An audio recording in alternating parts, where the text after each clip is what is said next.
Bon, certes, il a tout son attirail.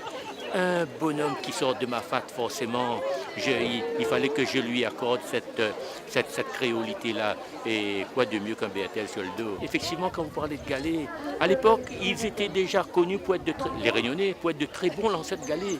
Et là, le message que je fais passer, quelque part, Jacob me dit 100 ans après, Marco, j'ai plus envie de tuer.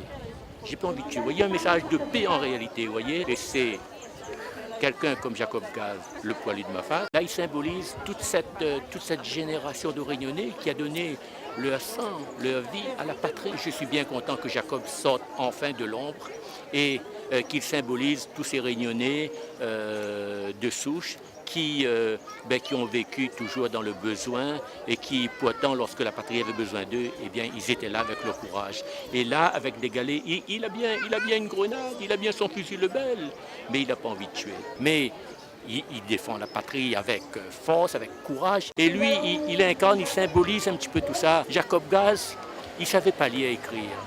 Il était analphabète, mais il n'était pas couillon, il était intelligent en réalité. Parce que figurez-vous, plutôt que de tuer l'ennemi, le plus important c'était de le blesser. Parce que ça obligeait le camp adverse d'avoir toute une intendance hospitalière qui gênait énormément. Ça, les gens ne savent pas toujours. Ça demande une intendance incroyable.